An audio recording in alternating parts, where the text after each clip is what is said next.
I'm Bruce Gordon, author of the book The Spirit of Attack.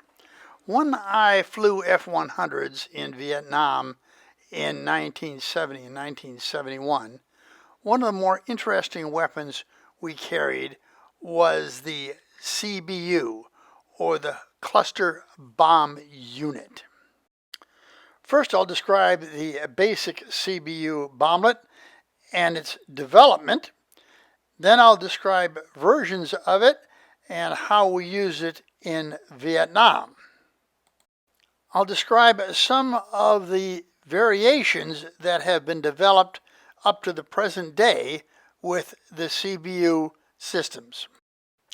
I'll close with the description of an incident, a very dangerous incident, that occurred at Phan Rang, Vietnam while I was there.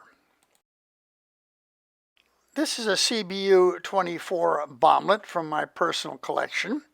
You can see it's just a little over 2 inches in diameter, and it's about the size of a baseball, which is exactly why it was originally developed. During World War I, troops tried to destroy tanks by throwing hand grenades at them, but the hand grenades would bounce off and fall on the ground before exploding, doing no damage. The British developed a sticky bomb, which was a hand grenade on a stick. The hand grenade was covered with a very sticky material and then a paper cover over the top of it, more or less like a big popsicle. The soldier was supposed to tear off the paper cover, pull the pin on the grenade, run up and place this sticky mess on the side of a tank and get out of the way before it exploded. This was far more dangerous to the soldier than to the tank. What happened if he fell down while trying to run toward the tank? After all, he had already pulled the pin. What if he got it stuck on his pants instead of onto the tank? The soldier would be killed. Americans had a much better idea. Americans are really good at throwing baseballs. Why not make a grenade that's just like a baseball that would arm when you threw it and would detonate when it hit the tank? The Army developed a round baseball-sized grenade similar to this CBU, and it would be armed when the soldier threw it and it spun before it hit the tank. It checked out well in their tests, and it was time to get money from Congress to put it into full production. The Army invited congressmen to a demonstration at Aberdeen Proving Grounds, where they had a group of congressmen and a senior sergeant with lots of experience to demonstrate this weapon to them.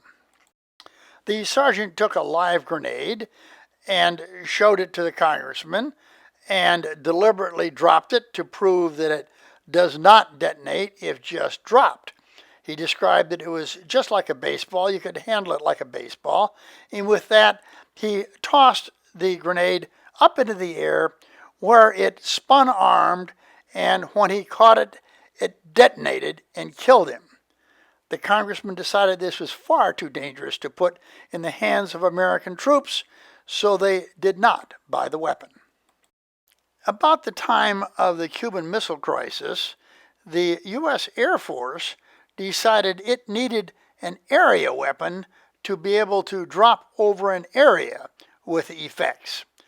They came up with the grenade idea, but put little fins on it so it would spin arm while in the air before it hit. They then put 665 of those bomblets in a canister and created the first CBU 24 Cluster Bomb Unit. The CBU had a timer on the front of the bomb, which was activated when it was dropped from the fighter, and it would then split the canister open. Once the canister was opened, the individual CBU bomblets would spin in the air as they fell and detonate when they hit the target. When all went well, the bomblets were very effective. This is a picture of a SA-2 SAM missile site in North Vietnam, and CBU detonating all around it there, creating a very good pattern of destruction, and any SAM missiles there would be destroyed. The problem was that the canister opened based on time from when it was released from the fighter, and therefore to be at the correct altitude when it opened, the fighter had to be at the right altitude and airspeed to release it, and that's altitude above the ground, not altitude above sea level. The pilot's altimeter is calculated based on altitude above sea level, and in an attack dive, the fighter is losing altitude very rapidly, and trying to release the bomb at the right altitude was very difficult.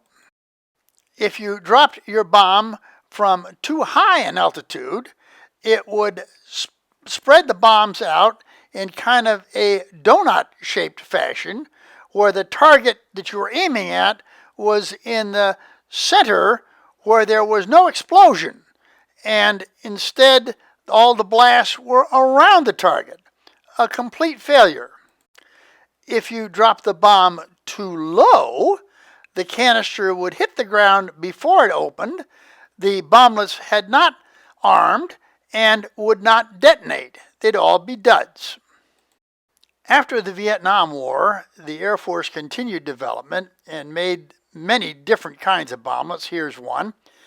And they had sensors that would detect the target below them, and some of them would come down on a parachute and swing around, and as they were swinging the parachute, if they saw the target, they would detonate and fire a blast of red-hot metal that would go right through the top of a tank.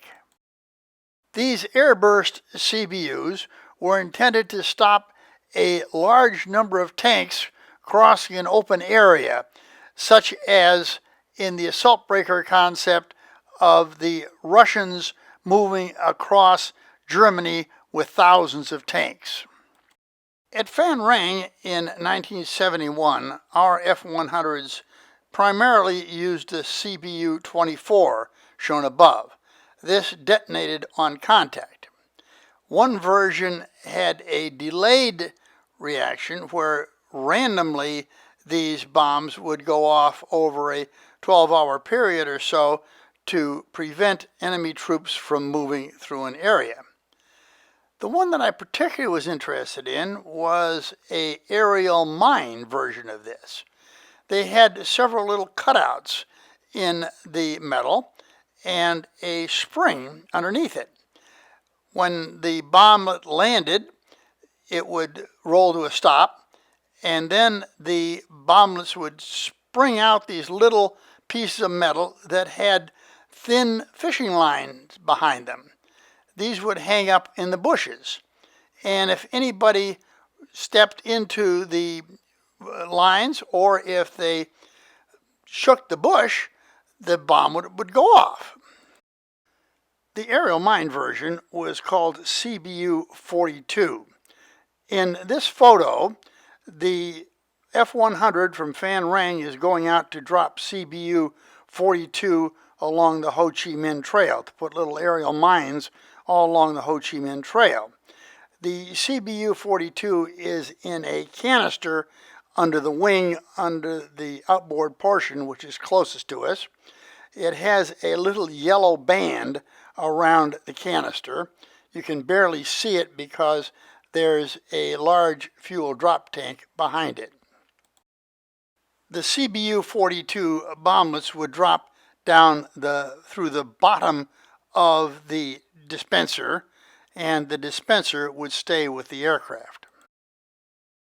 One day at Phan Rang, I was walking through the base minding my own business, and I heard a small explosion. The base rocket attack siren went off. There was a pause, and then they blew the all clear. And then I heard another explosion, and the siren went off again. And after a while, they blew the all clear, and we went about our business. A couple of days later, I was having lunch with the base doctor. He told me that one of our F-100s had been taking off to drop CBU 42 on the Ho Chi Minh Trail, and a couple of the bomblets had fallen out of the bottom of the dispenser. They had rolled along the runway, and that armed them. They're rolling along the runway, and they went off the runway into the grasses beside the runway. One of the bomblets had detonated when it armed, and that was the first explosion. After the all clear had sounded, an explosive ordnance disposal sergeant went out beside the runway to see what had been shot at us, to see if it was a rocket that came in or what had happened. As he walked along the side of the runway, he tripped one of those fishing line wires coming from the CBU 42, set off a CBU 42. He was wounded. He fell down. The doctor heard there was a man wounded beside the runway, so he jumped in his ambulance and drove out down the runway to find where the sergeant was. He saw the man beside the runway and stopped the ambulance and ran over through the bushes to the man lying down. As he came toward the sergeant called him, "Careful, Doc, there's mines here. It's CBU 42. I saw it." The doctor stopped at his tracks. He looked around very carefully and he said, "How do we get out of here?" The sergeant replied, "Just exactly the way you came in."